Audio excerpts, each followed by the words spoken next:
When I started content creation, I did not know that it was a thing. I was not trying to become a content creator. I was not trying to become an influencer. I didn't even know how it worked at all. I just wanted to put my thoughts out into the world. I just wanted to become a better teacher, a better communicator, a better speaker. And Instagram was the easiest way for me to do that over and over, repeatedly over a period of time and just get better at communicating. Because when you're 21 years old and you want to be a speaker, where are you going to gather the people that you will speak to, So Instagram was just easy way for me to do that. I was honestly talking to myself. But after a while, I saw that people had started to like what I was, talking about. I was getting a lot of comments. I went from a regular Instagram user to someone who was getting hundreds of comments on a post. People would ask me, how do you make your videos? I started doing classes. I wrote an ebook. I started getting messages from brands. Once you have the attention of people, immediately you have the attention of brands. And they would ask, what do you charge to promote so and so and so? I got on people's radar. Before then, I did not know that I could charge money to promote something. I didn't know how that worked. That was just not an option in my head, But down the road, 100+ deals later, I've learned so much in the process. For someone who came in here with no plan to do any of this, it's been a crazy experience. So I want to share with you guys my culture shocks and all the things that took me by surprise.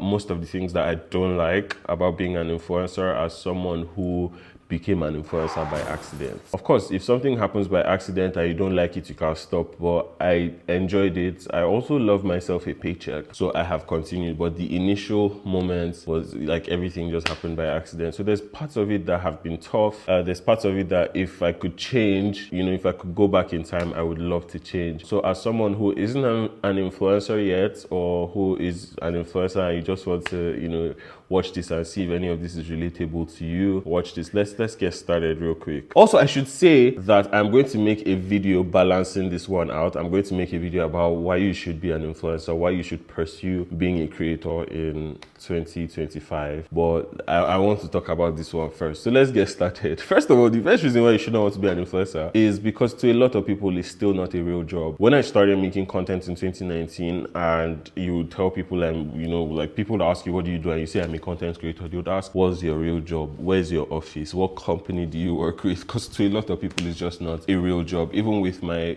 parents telling them I wanted to quit my job to focus on content creation, that just does not sit well with any African parents that really loves you, because they care about you, they care about your job security, and they are not wrong to worry about those things. Being a content creator can be a very unprofitable venture, that you give a lot of time and effort and attention to, and you just don't make any money back for a while. I always advise people who even want to go into content creation, don't quit your job and then say you want to be an influencer. Especially early stages, you sort of look like a fool when you want to be a skincare influencer and you're buying products with your money and reviewing products that you bought with your money because you're trying to get to the point where, brands are able to send you that. It's difficult to explain that process to somebody who's not inside, So to a lot of people, you don't have a real job, you're unemployed, you're just pressing phone. But don't worry, my life is a testament to the fact that you can press phone and actually do very well in life. It took my parents a lot of time to adjust, and get to the point where they value this, like, okay, this is great work. This guy is okay. For a long time, my parents used to still call me. My dad would call me and ask me, like, are you okay? Do you need money? Are you making any money from this thing? And sometimes it was really tough. So I wanted to be like, yeah, like, send me something. My mom would send me food stuff all the time, and that saved me on many days. But now I'm at a point where I'm stable, things are better. I'll talk about that a little later. The stability that comes, a lot of times, the stability you have to create for yourself, but I'll talk about it later. Next, it costs money to be an influencer, and you have to spend money to make money. So a lot of times, for a lot of people, the initial expenses are a lot, which is why I always encourage people to start with what you have. Don't feel like, oh, I need to buy stuff, because if you say you need to buy stuff, there's so much you're going to have to invest to do the things you want to do, depending on what kind of content you want to make, right? So if you want to be a lifestyle creator, for example, it means you have to go out. out. You have to go and experience things. You know, you're going to document how you're living. So you have to live and it costs money. If you're a fashion influencer, you have to buy clothes. If you want to be, you know, food, you have to go many places where they're not going to pay you to eat. You're the one who will buy the food and review it, you know? So all of that, it costs a lot of money. Even if you're a creator like me who doesn't really have to leave the house, a lot of times your initial equipment will cost you money. Sometimes you have to buy lights, tripod, phone. I had to save for 10 months to buy my new iPhone. But mind you, I didn't wait till I had an iPhone to start making content, right? But I wouldn't call it saving. I had to do a job. Like out of my salary, I was taking a certain amount and putting for 10 whole months before I got to the point where I could get my first iPhone. And you know, I got a tripod shortly after. Another of my friends gave me a light. If not, it would have been tough. Even though now content creation is my full-time job, I still keep as minimal a setup as possible. I am not using any lights in this video. I'm just sitting in front of a window in my house. I'm using a mic. I'm using my iPhone, you know, because I'm just that kind of creator. For other people, in order to make a video like this, they would have had to buy cameras, they would have had to buy lights, buy tripods, and that's great for them. But yeah, depending on what kind of videos you want to make and what audience you're trying to reach out to, starting out can be very expensive. Not just starting out, even just maintaining everything can be expensive. So I advise people, do not present yourself as what you're not. Do not try to keep up with a lifestyle because you're not a celebrity, you know? So live like a normal person. Allow yourself to live like a normal person so you don't bankrupt yourself with money that you're not even making yet. Next thing is people think you have money. There's so many things about being an influencer that just makes people think you have money. So for example, if you're unboxing packages every other day, people think you have money. And early stages, sometimes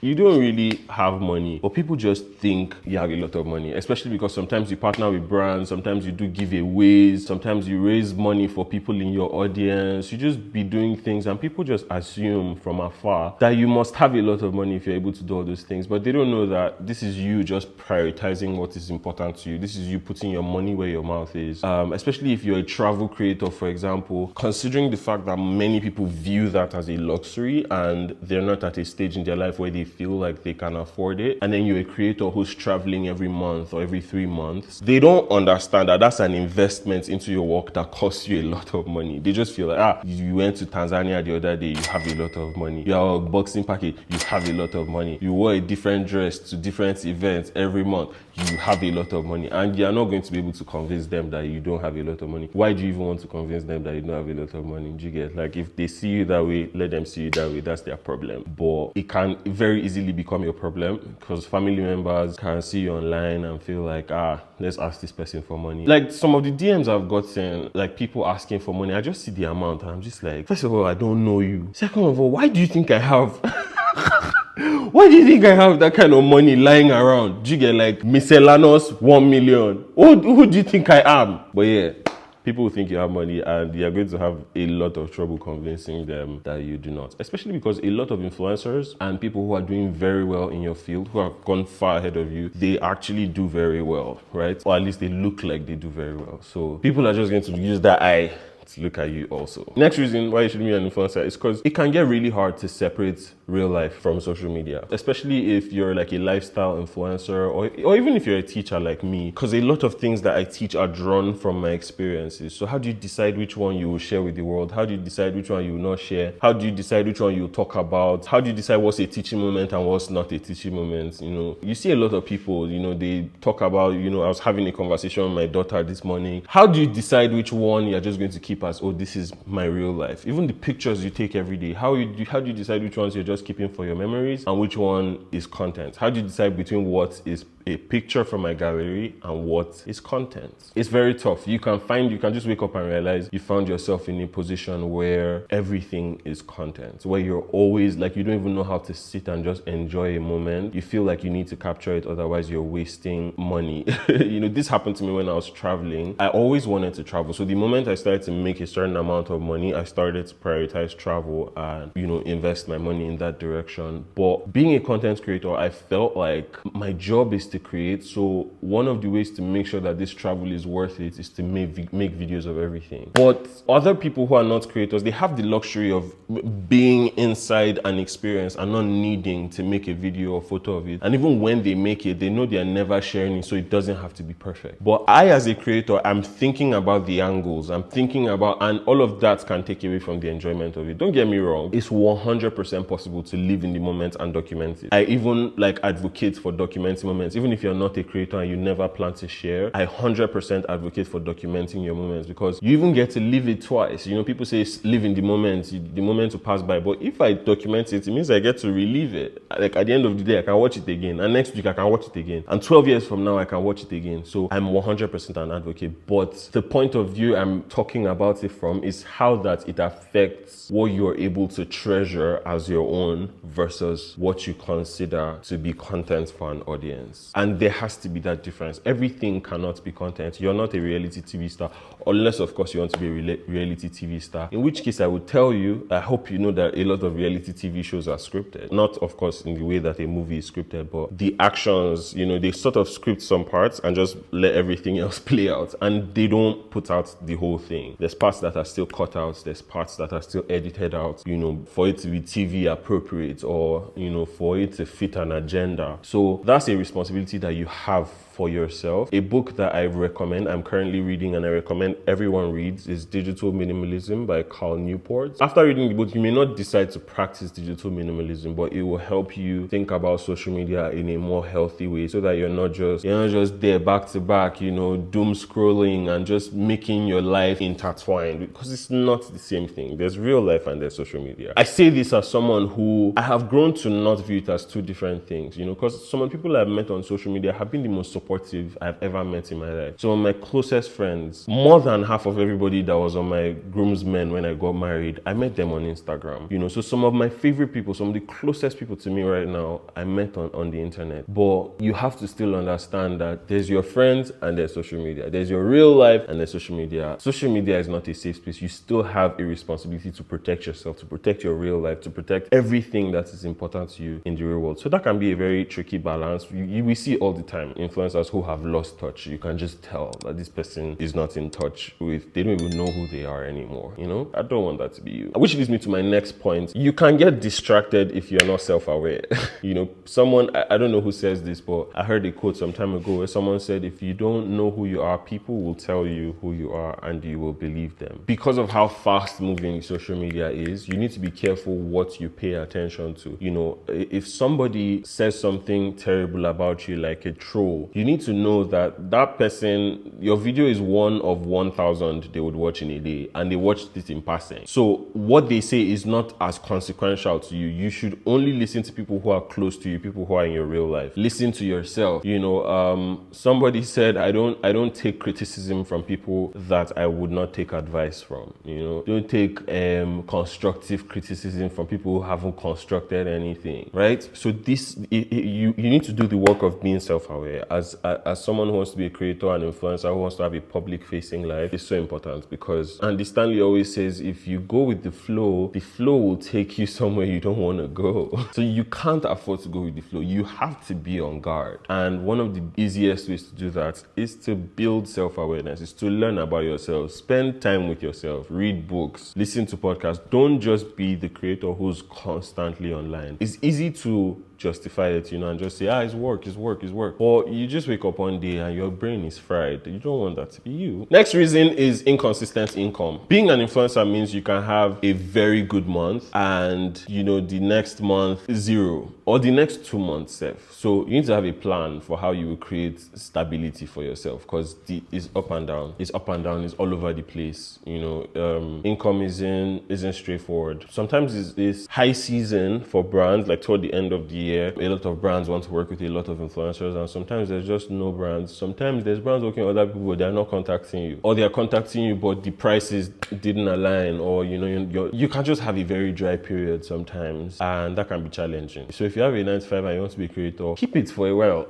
You know, because sometimes it can be very tough, and if this is what you depend on for life, you know, it makes the burden even worse, you know, because you now start to resent the whole thing. You now start to think, should I give up, even though this is something you genuinely love? So reason now before you decide to be an influencer. Over time, like I have some stability now, but it's less because, of course, on one hand, it's because I'm earning more, but on another hand, it's also because I've created certain structures around my business, right? Such that no matter what happens, I have a certain amount of money minimum. But if I had to live paycheck to paycheck, there will always be, do you get, like, you don't know when the paycheck is going to come. So you have to by yourself figure out, okay, what are my monthly expenses? How much do I need to make every month in order to keep up the lifestyle that I have now in a way that I'm able to continue creating, I'm able to continue putting stuff out, and, you know, I stay sane. You need to figure all of that out. So you know that, okay, every time money comes in, I'm putting 20% away here. I'm putting another 20% here, which leads me to my next point. In order to succeed as an influencer, you need to treat it as a business. It's easy to look at it from the outside and just feel like, you know, these people are always balling, these people are always chilling, these people are always, you know, they have such a wonderful life. But anything that involves people paying you for a service, you need to treat it as a business, otherwise you're going to fail. Now, what does this mean? Like, first of all, for example, you would have to separate your personal funds from your business funds. You're going to have to think about your accounting. You're going to have to think about, how do I put myself out there so that more people see me, you know? And when I say put yourself out there, I don't just mean for your audience. I mean for the people who will pay you, because the people who click and the people who pay you are two different people, and they look out for two different things very often, a lot of the time. So you need to be conscious of this. You need to do research. You need to read business books, or at least watch business YouTube videos, watch podcasts, attend a course, figure out, how does a business run, right? I see influencers just saying, I need a manager, I need a manager. What are they going to manage? You know, like the people who have managers, a lot of time they didn't go out to seek a manager. The managers came out to seek them because they saw this person has something going on, and I think I could take what they have and multiply it and make it exponentially grow by treating it more like a business. Then they have something. So as a creator, that's something you need to already be doing for yourself, so that when you do get a manager, they now times 10 your efforts, times 100 your efforts. But those efforts have to already be existing. It cannot be that, you know, you need to treat yourself the way you want to be treated. If somebody wants to manage you, let there be something for them to manage. Let it not be that you're laying your whole life at their feet. Let it be that there's stuff you were already doing by yourself. You were already reaching out to brands. You're already doing your accounting. You're already figuring out how to actually do business, right? There's no way around it, or you have to actually think about this thing like a business. And sometimes that can suck the joy out, because, you know, I just started this thing as a hobby. I was just dancing on TikTok. Now, what do you mean business? But it is what it is. Next thing is, you have opportunities that will challenge your values, and you would need to ask yourself, like, what's important to me in life? You know, my values or this bag? Every now and then you have opportunities like that, depending on what your values are. No matter what your values are, if you're someone who doesn't drink, you will have times, you will face a lot of situations where, you know, you have to decide, am I going to say I don't drink, or am I just going to go up these shots down because I'm around this person that I want to work with me? Am I going to dress a certain way? Am I going to lie and inflate my rates for so and so and so? You know, have many opportunities to, you know, to renege on your values. And yeah, it can be tough depending on what's at stake. You know, you would think, I'm never going to do this, can never be me, but it can be you like mad. You just wake up one day and realize that this is actually tough. I know I should say no to this, but it's really tough. I want to say yes, right? Now, in the midst of all this, a lot of people lose themselves. Well, that's not going to be you. Next one, I hate this one so much. You have to go out. You have to leave your house. I just wanted to make videos, man. Like, I just wanted to make videos. And yes, I did want to be a speaker, but I'm introverted. So like, being a speaker, I don't have stage fright. Even though I'm introverted and I struggle with social situations between me and one person, I do not struggle with stage fright. I don't have stage fright. Whether it's a crowd of 1,000 people or 10,000 people, it's all the same to me. I will speak the same way. But I would have preferred to be able to just go speak and leave. But after you speak, then the people you spoke to are like, oh my gosh, you know, they want to take pictures, they want to hang around, they want to talk to you. And that part is exhausting. It's so exhausting. Oh my gosh. Yeah, and just having to go to events, because the brands you work with, sometimes they'll have events, they'll say come to so and so place, you have to go. Even with like tech content creators that, you know, you can tell a lot of them are not really social animals. But they have to go. Every time techno is launching something, they have to go out. Every time Samsung is launched, they have to go out, they have to go out, they have to go out. They have to make videos in public. Oh my God. There's a lot of creators who execute, like actually just staying home and never really going anywhere. But in order to connect with industry players and stuff like that, at some point you're going to have to go out. Sometimes it's not even just going out, you're going to have to leave your city. You have to leave where you are and go to Lagos for something, go to Abuja for something. Sometimes you have to leave Lagos, go all the way to Port Harcourt for something. Some people even have to leave the country. You shall have to leave your house. It's very stressful. I don't like it. Next reason why you shouldn't be an influencer is you lose a certain amount of privacy. People just get interested in your personal life. I don't know why. First few times people walked up to me in the mall to be like, oh yeah, the guy from Instagram video. It was cute, like the first 2-3 times. But like when it started to happen more, I became very confused. Like I remember one time I went to University of Abuja and I was just walking in through the gates and this babe started screaming. Like she started to scream so much, she was shaking and her eyes started to tear. And I was so embarrassed because I'm not that famous, so there were other people just looking like, what's going on here? Because they didn't know who I was. So it's just like, what who be this? And me too, like I thought stuff like that only happened with actual celebrities, right? Like people who performed music or who were in movies, those kinds of people. I was making videos teaching people like, Jigga, like why are you screaming for me? I'm just a regular guy in a black t-shirt. For some reason it was a lot, to her, and I just had to smile, calm down, ask, hi, what's your name, and all of that. And that has happened hundreds of times. Most times I'm grateful, but sometimes you just want to go and buy Indomie. You get down the streets. You're not really looking to talk to anyone. One day, somebody in Wuse Market, I was literally with my friend, we were carrying cotton rod like this on our shoulders, and somebody stopped me. Like, oh my God, I want to take a picture.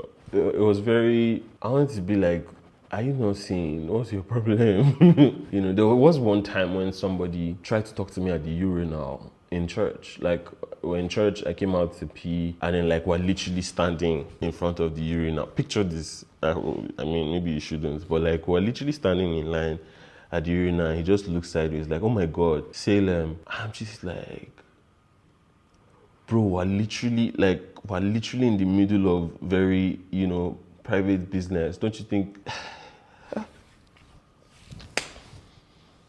Yeah, that has happened. So yeah, you do lose a certain amount of privacy because people just treat you weird. Which leads me to my next point. When you become an influencer, you're a celebrity, but you're not a celebrity. So it's like, I don't know how to explain this thing. So people know you and your face is out there, but your money and status is not like up there yet.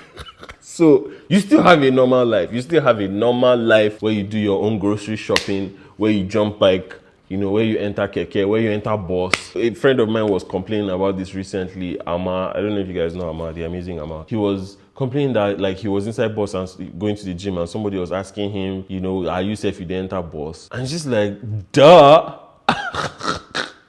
Or Hawa talking about how she went to the market and somebody, I think Bariga or something, that somebody was saying, you two are coming to shop in the market. And just like, what do you expect? I mean, normal human being. The fact that I have 100,000 followers does not mean I don't need to buy tomato for my stew. I don't use caviar for my stew. And sometimes, I don't know, maybe people think influencers earn a shit ton of money, but it's actually, sometimes it's not a lot. And when you spread that across all the responsibilities they have, some of them take care of families, some of them, are the breadwinner, they have a lot of things. Some of them are in school, some of them are in school, some of them are saving for school.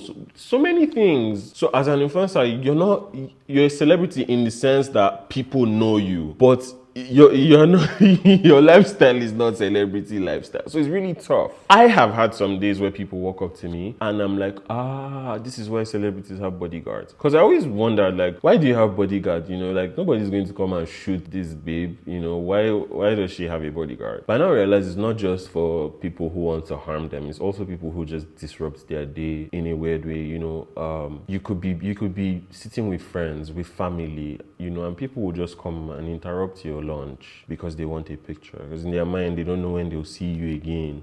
That can be very tough, and I don't like it, but you also don't have a choice except you want to go and steal.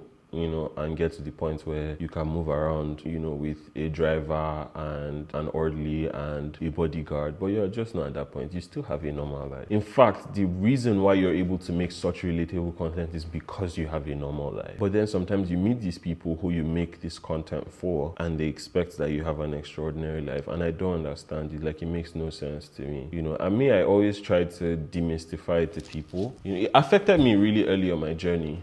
You know, I started to feel watched. I started to feel like, oh my gosh, I can't just live my life anymore. But I had to sit myself down and have a conversation with myself, you know, and tell myself, Salem, you're a 23-year-old, you know, and it's normal that a 23-year-old still has to move around using public transport. There's nothing wrong with that. The fact that some people know you on Instagram does not mean it's weird that you want to eat gala on the road. You're hungry. You've had a long day of work. It makes sense that you eat your gala on the road. And there was also a group of people that weirded me out so much. It would be people who would see me in public and not say anything. Then later they would send me a picture that they took from afar, you know, saying, oh, I saw you in so place. Or sometimes they wouldn't even send a picture. They would just be, hey, was that you around Oshodi today in brown shorts? I think I saw someone like you today. And I'm just like, so I started to really feel watched. I started to feel like wherever I am, there's somebody seeing whatever I'm doing. So I need to behave well. I need to be proper. But I was not making a lot of money. So like, there was no way, like I didn't have the money to buy a car out of nowhere. I couldn't even use Uber at the time. So I only used public transport. And that just was my life. You know, it didn't matter that people knew me. That just was the reality of my life. So if you're unable to like release yourself like this, like take the pressure off, it can be pressure that you now take on, you know, and just put yourself under pressure for no reason. Like, oh, I have to be like this. I have to take the pressure off, to be honest. Next one is dealing with clients can be a pain in the butt. Oh my god, I don't even know it's tough. I think if I wanted to talk about this, it would have to be a whole other video. But you know how when you quit your job because you hate your boss is, you know, annoying, you know, you don't want to answer to anybody anymore, so you just quit your job so you can be your own boss. When you work for yourself, the difference is you now have 1,000 different bosses in the form of clients. Bruh! Clients can be exhausting. It can take the joy out of work for you. When you're making your normal videos, you're inspired, everything, but sometimes when clients come in, you know, they have so many adjustments to make. You know what you've been doing that works for your audience, but they come, they're like, oh no, mention the brand in this point, mention it in this way, say it in this way. You did not mention all our features. You only mentioned 2. Mention all 8 of them. It's just like, yo! How am I going to? And then you finish making the videos and they have revisions, so you have to go back, correct, you have to go back, reshoot. You know, it's crazy. Then there's also the ones that just will never want to pay you what you demand, who will always want to lowball you, who will tell you there's another person in so and so place who's charging less. What's your own problem? It's ridiculous, man. Like, it's not for the weak. And this is one of the reasons why I say you need to learn how to treat what you do like a business so that you can be professional and so that you don't walk all over you. Because a lot of brands tend to treat influencers like they're doing you a favor because there's always a cheaper influencer for them to use. Because I mean, the way the economy is set up, there's people looking for money. You know, there's people who are influencers who have not gotten a job in a long time. So if you are doing Yanga, there's always somebody else they can work with. But you need to understand your value. In order to understand your value, you need to know yourself. You need to have established that over a period of time. So it's going to take a lot of work. Brands do not frazzle me as much as they used to before, but early in my journey, oh my god, it would make me so anxious. It would keep me up at night. It would just ruin my day, mess me up, you know, affect my creativity, all of that. And it was tough because I needed the money. Like, these are the people who pay me the most. So like, I need to make this work. This is my job, you know. So yeah, that can be such a hassle, you know, going back and forth, emails, meetings. Nobody tells you about this, but like, meetings, you attend meetings. I don't like the paperwork side of being an influencer. You know, meetings, emails, invoices, correspondence, all that stuff. It can be a whole lot. Next one, you need to build discipline. You need to build discipline. Like, you need to be able to say no. You need to be able to show up. You need to put yourself out there. You need to keep putting content out. All of that is very difficult to do, but you need to build discipline. Next thing is people are going to put you on a pedestal. I don't know what's up with that, but once you start to get a following, then people consider you superior for some reason. Sometimes even superior to themselves. Because they'll come to you and ask you questions. And I'm just wondering, like, why, what about me made you feel like that's something I would have an answer for? Like, I don't know everything. And also being an influencer, you know, people say to whom much is given, much is expected. And I get that. But, you know, you could just be a normal person today and somehow you get a post that goes viral. You hit 100K at the end of the month. And suddenly everything you say just carries more weight. You know, you could joke about something. People could even go and dig up things you said when you were 12 years old and use that to drag you. This happens to so many people all the time. You know, out of nowhere, their tweets from 2012 will just resurface and start making the rounds, and they'll start dragging them, you know, this, you, and stuff like that. So people tend to put you on a pedestal, and I believe you have a responsibility to come down from that pedestal, because if they put you up there, they can bring you down. If they give you the clout, they can take it back. So it's a place that you need to bring yourself down from so you can be healthy, so you can have a healthy estimation of yourself at all times and not be confused by people's perception of you, because they don't know you, they don't know your process, but they just tend to adore you, which is good, you know. But I need you to be able to take the compliments, take the praise, but also move on very fast, because like there's still so much work to do. There's always more in your future than where you are now. So don't let people make you feel like you've arrived. Don't let them put you on a pedestal. Well, you cannot stop them. They will put you on a pedestal, but you need to stay grounded. Like in your mind, stay grounded. Otherwise, you're going to fall from the pedestal and it's going to be disastrous. Stay grounded. Next one is dealing with algorithm. I don't even know what to say. Like, do I need to say anything about this one? Like, you can work so hard and your content just doesn't take off. Pieces of content you work on and you're like, this is amazing. This is the one that is going to catapult me into my destiny. And you post it, crickets. Nobody will answer you. And then sometimes it's just the ones that you don't even see coming. Like you just randomly posted it. You hadn't showered, you hadn't brushed, you just, no even light, no camera. You just posted it. You're just sitting in your car or you're sitting outside. That's the one that will now blow up. It surprises me till today what ends up blowing up on social media. But that's why it's important to keep showing up, because you need to focus on the parts that are within your control. Something that's not within your control is how many followers you will reach, how many comments a post will have. All of that is not within your control. The part that is within your control is how many times you show up. Shikena. So keep showing up. Whether the video does well, make another one tomorrow.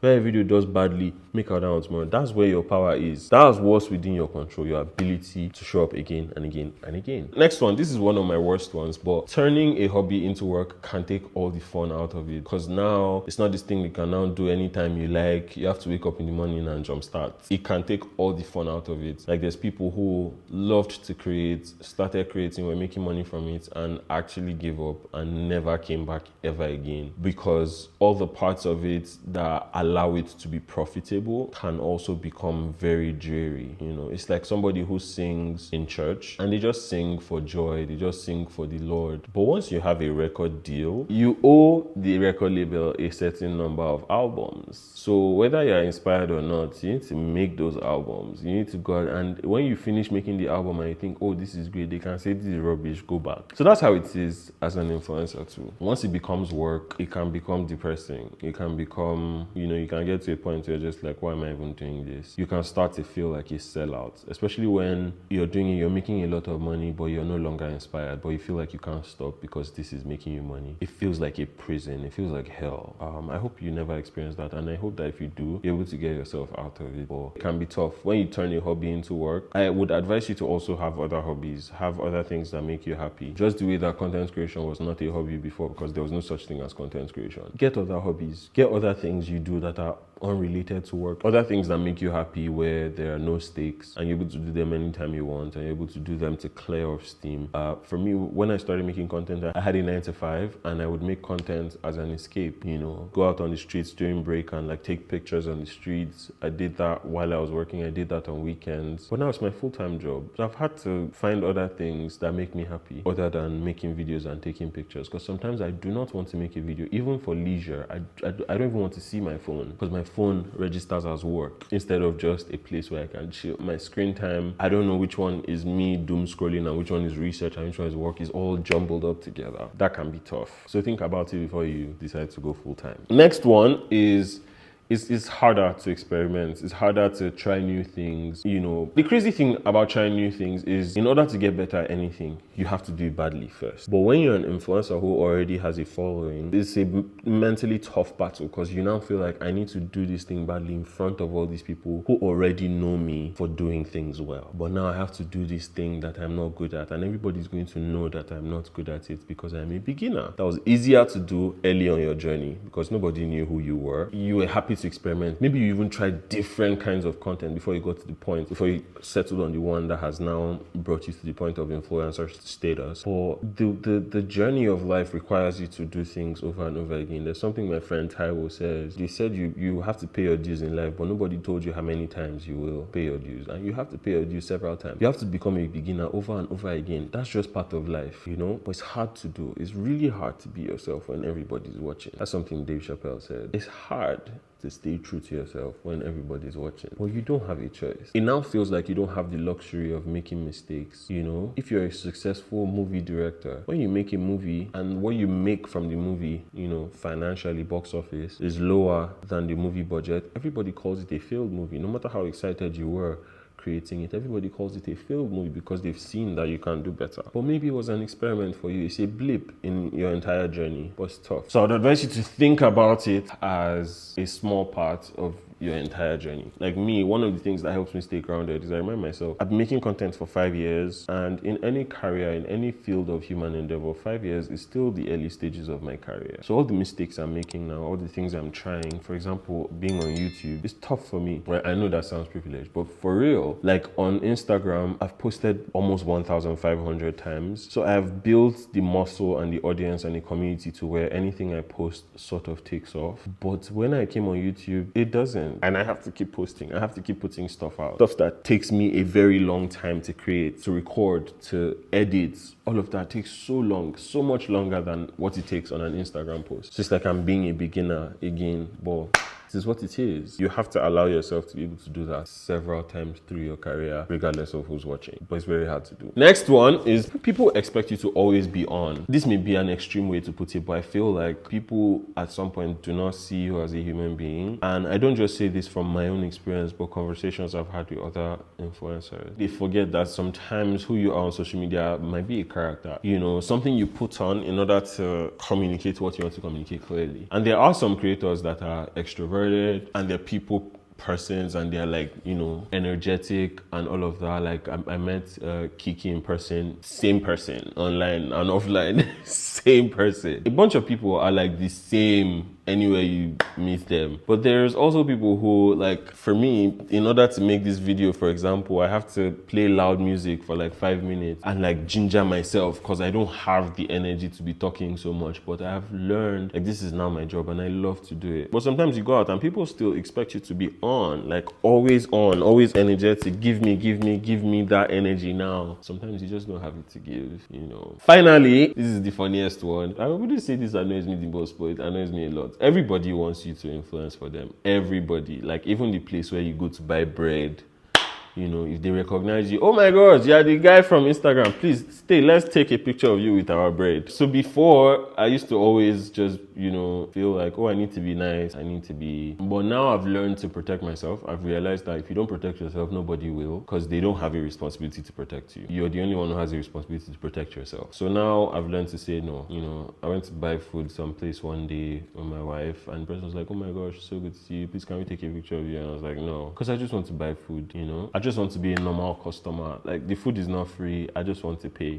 Sometimes too, I will go places and they will, you know, want to give me stuff on the house, and I have to ask them, what do you want? Do you want something in return? Sometimes they'll say, oh no, we don't want anything, you know, but if you can just mention us. I'm just like, ugh. And I mean, somebody watching this might think, how hard is it? Just mention them now. But I want to be able to exist as a normal person without the value that I bring at work. You get, imagine someone who's a banker and everywhere you go, people always bring up, oh, you know, you get what I'm saying. This doesn't happen with everyone. It happens mostly with creative professions. You know, you tell someone you're a comedian and they're like, tell me a joke. What kind of disrespect is that? Or you tell someone you're a musician, you're a singer, like, sing me your song. That's very disrespectful. If you've done that before, stop doing it. So yeah, that happens a lot everywhere you go. Even the place that you just like to go and eat, that you just like to go and chill, like places that you consider your safe space, where you don't have to be on, where you don't have to, you know, you just ruin it when they now say, oh, we want you to come and do this. Some people might be happy to do it, or don't get me wrong, but sometimes I just want to eat my food, you know, and I want to pay. I'm happy to pay. Now, don't get me started with the people that always want to send you I always want to send you free stuff and never pay you for your services. I understand, you know, if I'm a business owner and I make stuff that people buy from me and I'm sending it to someone for free, I understand. I would feel like, oh, I'm giving them something. But like, what if the person doesn't need it? What if what you're offering is lower than the value that they would normally demand for what you're asking for? Like before, early on in my career, I'd done a lot of partnerships with hotels and stuff where they'd be like, oh, come stay with us for a weekend, and then in exchange we'll get content. But like since last year, when I would get messages like that and be like, oh, come, we'd like to give you a weekend, I would tell them, okay, thank you, but these are my rates. And they would be like, why are you this year? We're giving you 2 nights. And I'm like, what you're giving me, I can pay for it. I can pay for the 2 nights, right? And what I would normally charge in exchange for what you're offering is more than the 2 nights. So what should we do? So there's all those considerations. Of course, there's other, you know, partnerships that I will still take, even though, you know, what they're offering is less than what I would normally take. I just take it because, okay, I want to do it, or oh, I've always wanted to. I have even worked with some brands for free just because I am a fan, you know, or because they're small businesses and stuff like that. But it's me that should make the decision, not you. But once you're an influencer like this, everybody is going to want you to influence for them. Your church, your everywhere you go, they'll say, come and do video. Come on. And sometimes you want to leave work at home and go out and have a normal life. But yeah. Come to the end of the video. My intentions with all of this is not to spread fear.